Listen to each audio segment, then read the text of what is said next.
Joan Laporta bertemu Kevin untuk membahas financial fair play. Presiden Barcelona, Joan Laporta, bertemu Presiden UEFA, Alexander Kevin, untuk membahas financial fair play atau FFP. Barcelona bersiap menghadapi beberapa hari penting ke depan saat mereka berupaya menyelesaikan kesepakatan untuk merekrut Nico Williams. Barcelona kini hanya perlu memenuhi klausul pelepasan pemain sebesar 62 juta euro. Namun regulasi financial fair play dan ketidakpastian atas pendaftaran kembali terbukti menjadi tantangan. UEFA telah mengawasi ketat Barcelona dalam hal akuntansi keuangan mereka yang jauh dari ideal. Meskipun keputusan La Liga untuk memblokir arus masuk 100 juta euro tidak akan masuk dalam lingkup audit UEFA. Mengingat hal itu, Presiden Barcelona, Joan Laporta, telah bertemu Presiden UEFA, Alexander Kevin, untuk membahas keuangan klub, lapor Catalunya Radio. Ini adalah pertemuan yang bertujuan untuk menyelesaikan masalah financial fair play Barcelona, menyusul penyelidikan dan sanksi dari Badan Sepak Bola Eropa atas keuangan yang tidak teratur. Seperti yang telah dilaporkan, UEFA telah menjatuhkan denda sebesar 60 juta euro kepada raksasa Katalan. Tetapi setelah pembicaraan antara kedua belah pihak, angka tersebut akan diturunkan menjadi hampir sepertiganya. Sekarang pertemuan lain telah berlangsung antara Laporta dan Kevin. Meskipun tidak banyak informasi yang muncul tentang apa yang dibahas, namun kemungkinan besar Presiden Barcelona telah memberikan beberapa janji kepada mitranya di UEFA. Terlepas dari hasil pertemuan tersebut, tugas pertama Barcelona bulan ini adalah mengamankan lebih banyak penjualan setelah Ansu Fati. Pemain muda itu baru-baru ini bergabung dengan AS Monaco dengan status pinjaman. Tetapi Barcelona perlu menyetujui penjualan lebih banyak bintang yang tidak diinginkan. Mengamankan penjualan ini dapat sangat membantu Barcelona memastikan pendaftaran pemain baru mereka sebelum dimulainya musim.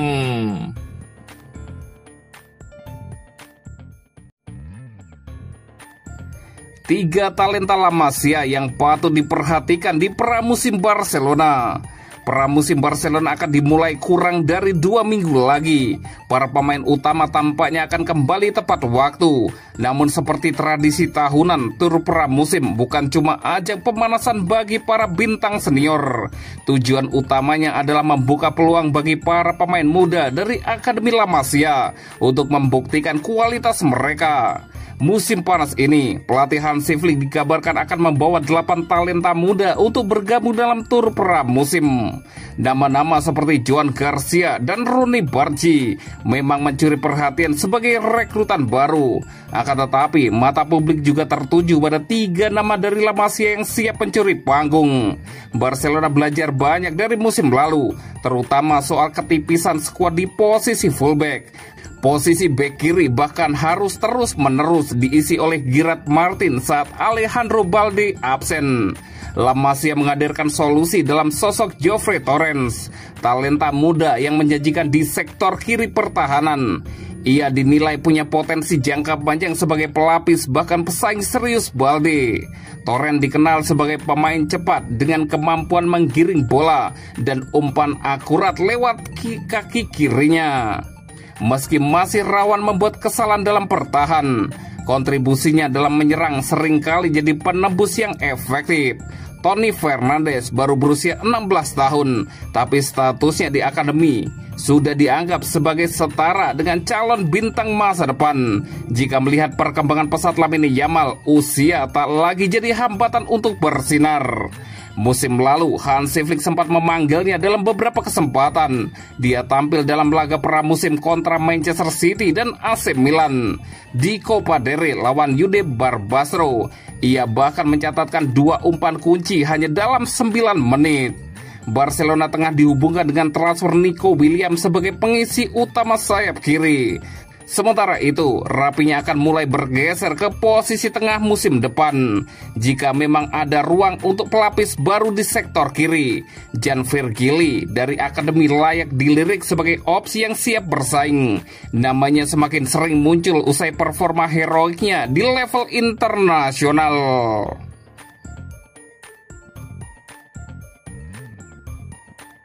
Barcelona hingga Saudi, ini deretan klub favorit tujuan Lionel Messi jika tinggalkan Inter Miami.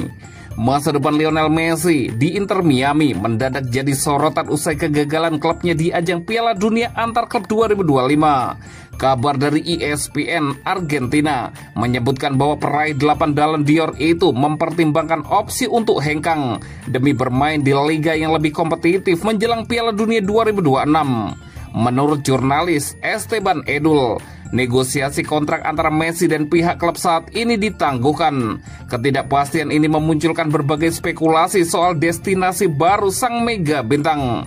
Laporan dari Mundo Deportivo bahkan menyusun daftar klub-klub yang berpotensi menjadi pelabuhan Messi berikutnya. Selama karirnya, Messi belum pernah mencicipi atmosfer Premier League. Kini ada 3 klub Inggris yang disebut memiliki peluang, meski kecil, untuk memboyong sang bintang: Manchester City, Chelsea, dan Arsenal. Satu di antara skenario yang menarik adalah bila Messi bergabung dan Bayern Munchen. Bermain satu tim dengan Harry Kane dan Jamal Musiala tentu menciptakan kombinasi mematikan. Pilihan yang cukup kontroversial tetapi tetap menggiurkan adalah Liga Pro Saudi. Peluang Messi kembali bertemu Cristiano Ronaldo di liga yang sama atau bahkan bermain dalam satu tim tentu jadi sensasi tersendiri. Namun kepindahan ini bisa menodai pesan awal Messi saat memilih MLS dibandingkan Arab Saudi. Bahkan ia lebih memilih mengembangkan kompetisi daripada sekedar nilai kontrak. AS Monaco datangkan Ansu Fati dari Barcelona, dipinjam semusim dengan opsi beli.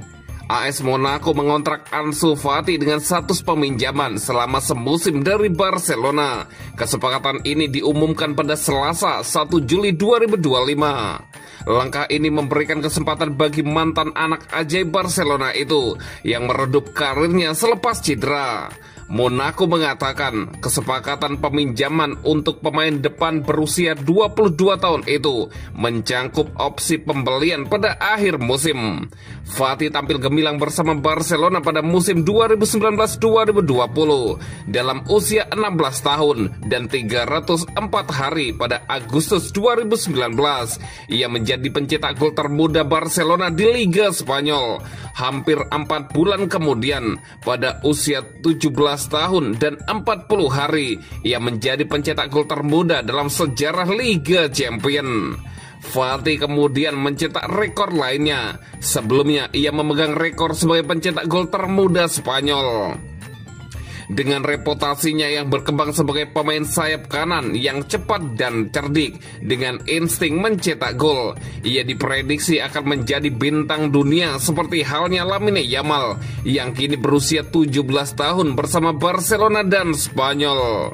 Seperti Yamal, ia juga memiliki fleksibilitas yang hebat yang memberinya kemungkinan untuk beroperasi sebagai penyerang kedua atau dengan bermain lebih dalam di peran sebagai false nine. Namun penyerang kelahiran Guinea Bissau itu kemudian mengalami serangkaian cedera yang memengaruhi kepercayaan diri dan penampilannya. Ia hanya menjalani beberapa pertandingan untuk Barcelona dalam 2 musim terakhir. Fati menghabiskan sebagian musim 2023-2024 dengan status peminjaman ke klub Liga Premier League Brighton, hanya mencetak 4 gol dalam 27 pertandingan. Fati mengoleksi 29 gol dalam 123 pertandingan secara keseluruhan untuk Barcelona dan mencetak 2 gol untuk Spanyol dalam 10 pertandingan. Ia tampil sekilas di Piala Dunia 2022 dan tidak bermain untuk tim nasional sejak 2023.